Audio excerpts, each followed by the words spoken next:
And with that, let's tidy up a bit. I haven't done a build yet this month, but that is all about to change with a nice mid-ranger, as under the heatsink lurks a Ryzen 2700X, which was a great value chip when it launched, but considering it can be had for about a third of its 2018 launch MSRP in 2021, it is also incredible value these days. I actually opted for the CPU in view of an overpriced and underwhelming 9900K 3 years ago for my main rig, and I never for a second regretted it. When paired with my then new 2080 Ti, it made for a formidable gaming machine. Sadly, today I will not be pairing it with the 20 series graphics card, but with a more modest GTX 1060 that might be the most popular gaming GPU in the world right now, but truth be told, I'm not its biggest fan. Because of its 6GB frame buffer, I would still prefer it over literally any previous generation card barring the 980 Ti. RAM is a 16GB G-Skill kit featuring RGB and 3000 Mbps, a bit ironic considering the case it's going in.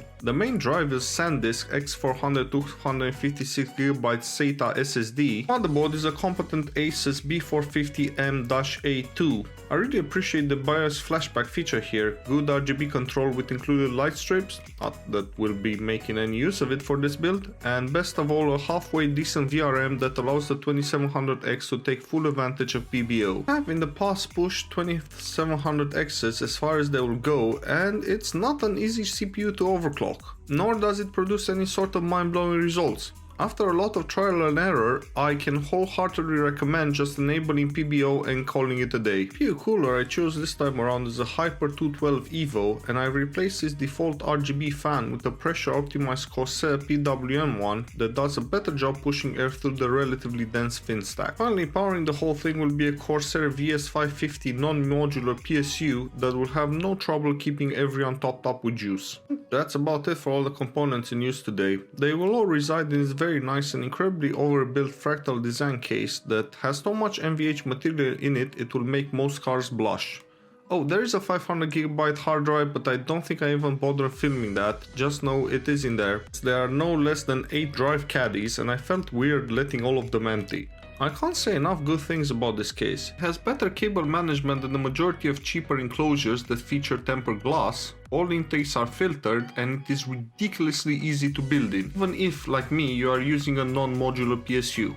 Where this case shows its age though is its inclusion of eSATA and no USB 3 in the front I/O, but I find that a very small price to pay for the benefit of having a case that can take a blower style car's noise output and absorbing it, but without choking it in the process. I was very much tempted to DIY install a tempered glass or acrylic side panel, but I was so afraid of ruining the case that I gave up and accepted that any RGB components inside will not be seen. And that's about it for the build. Let's now have a look at the finished product and I shall see you in the benchmarking section. Is an older benchmark, but because it pushes basically any GPU to its limits, I still like to use it. I'm so familiar with its output by this point that if the result isn't what I was expecting, it almost always means that something went wrong. This time I set a ridiculous fan curve without any overclocking afterburner. I don't remember why I did that, but the GPU stayed really cool and the 103 FPS that it put out is as expected. In Superposition, where I reset the fan curve to default but added a bit more core frequency just to see how this GPU will behave in the chassis. It's all within tolerance level and I will hardly call this an actual overclock. The reason I am doing this is to assess the GPU's power draw and cooling capability in this scenario so I can have a good insight on how this model performs. The result here is fantastic for a blower style GPU with 48 FPS on average and an 81°C max temperature. I should add that it was super quiet throughout. First actual game we're gonna be taking a look at today, Rocket League, is more of a CPU benchmark these days and the 2700X passes with flying colors, always posting more than 200 FPS with everything turned up all the way. Fortunately though, this game is not the most convenient when it comes to running on different configurations. For instance, I'm certain something is bottlenecking performance here, preventing both the CPU and GPU from being fully utilized, but at over 200 FPS my question is, does it really matter? Fortnite, with everything turned up to epic, we are seeing just shy of 60 FPS at 56 average. I am sure the 60 FPS is doable with a bit of CPU and GPU frequency tuning, but that is not the point of this benchmark.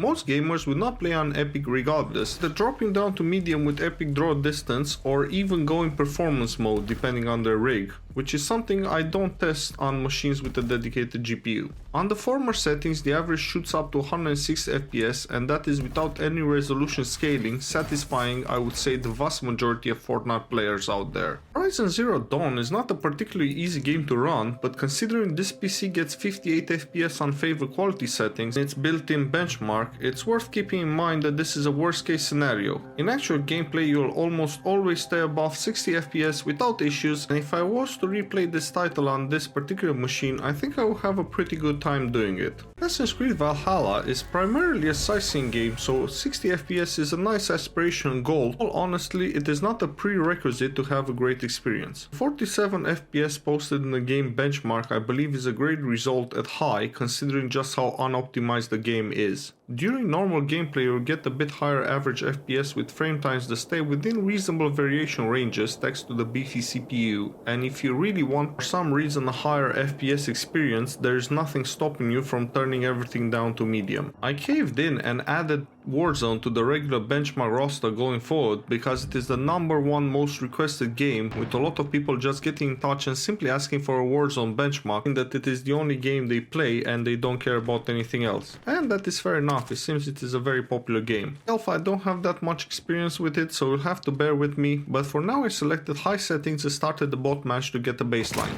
And at 75 FPS average, I think this GPU will do very well when paired with the 75 or 90 Hz refresh rate 1080p monitor. Of course, there is ample space to go down in settings to achieve more FPS if so desired. I played around with it a bit and 120 FPS was dead easy.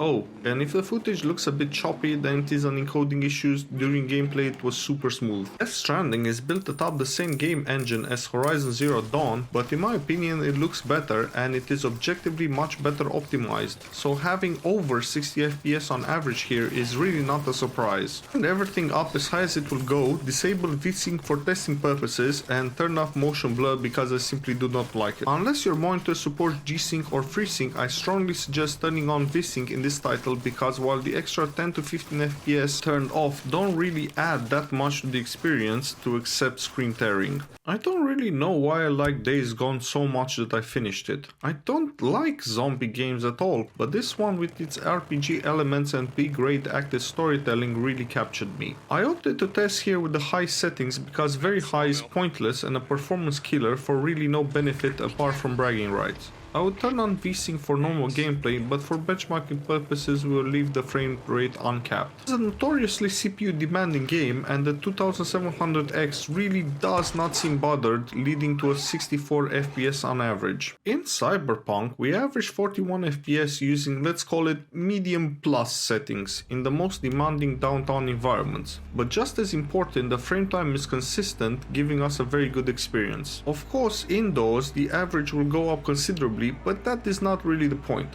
I said it before and I'll say it again, a 1060 is the minimum GPU anyone should be playing Cyberpunk on. Less, and the loss of quality is simply so egregious it does not look like a next-gen game anymore and it starts looking like an Xbox 360 launch title. And that's it for this video. I hope you enjoyed it and I shall see you in the next one.